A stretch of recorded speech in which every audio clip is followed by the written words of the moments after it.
So to do 20 years, I can imagine that is a long time. What saved you or helped you get through these hard times? Like, did you get in more religion, or did you drink your way through, smoke your way through? How did you get through that? To be honest, I did a little bit of it all, to be honest with you.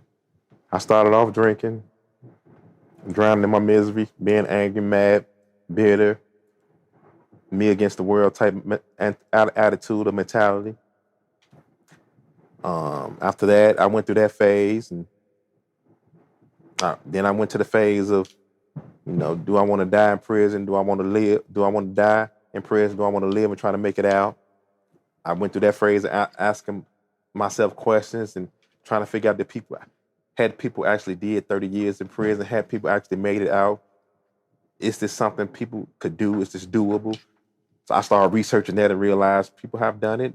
Mr. Larry Hoover had been in prison for umpteen amount of years and had already done basically my time and was still alive and ticking and doing and mentally stable and mentally able and healthy.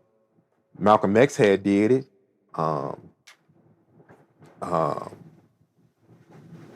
Who else? I had researched,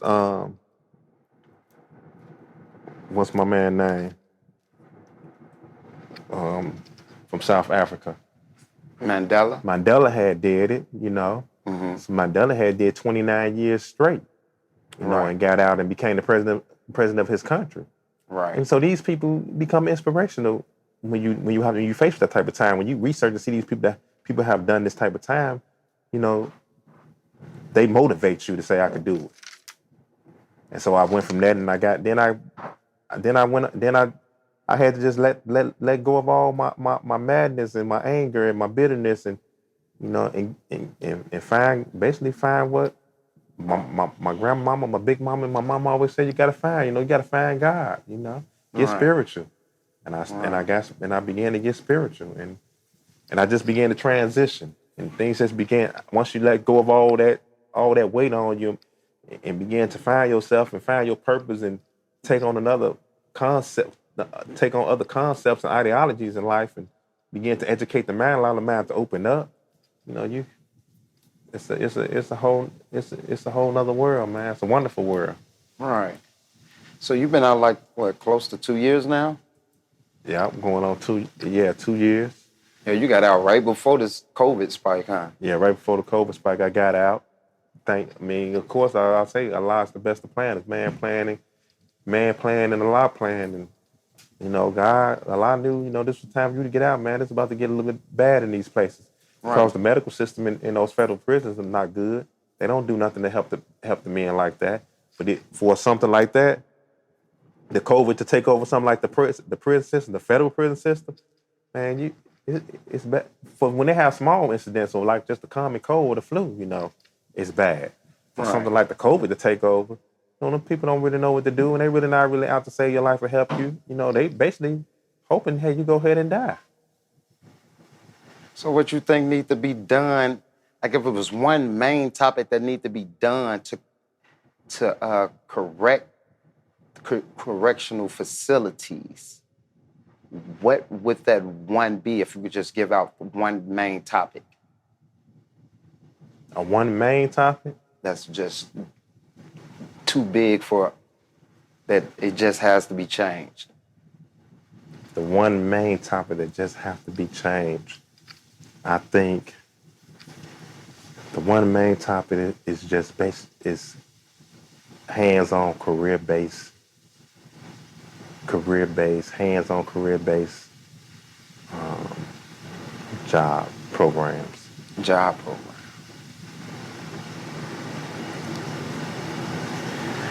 So what made you go down the life coach C.W. lane once you left prison? While I was in federal prison, in McKean Federal Prison,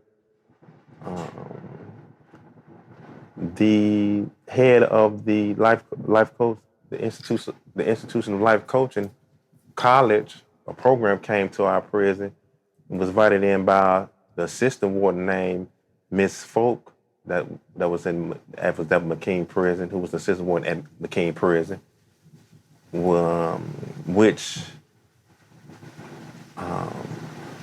brought in the program, Dr. Ritter, which allowed Dr. Ritter to bring in the life coaching program into the prison. So she extended scholarships to a bunch of men in federal prison to take the program.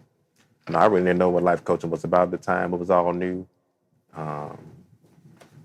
It was set up through some great men that was in federal prison that implemented the program, and it turned out to be a great program. And I joined in on the life coaching program.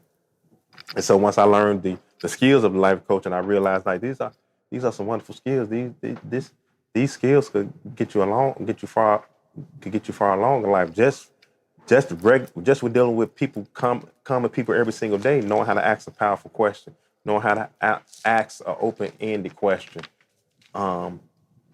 giving people positive outlooks in life, bringing out the best of people, allowing people to understand that you have the answers to your own, that you have the answer to your own problem. You can solve your own problem. All I have to do is ask you. All you have to do, really you need is someone to ask you the correct questions, and you're going to be able to answer your own problem and be able to solve it and move out on it. And so when I got out of prison, that was only like the real career-based program that I had received hands-on that I could really use coming into society. Right. And so I chose to just ride that wave. I'm gonna ride the life coach C.W. That's what I'm gonna be, life coach C.W. Right. That's why I'm a life coach. My name's Charles Wood, so I'm life coach C.W. Okay.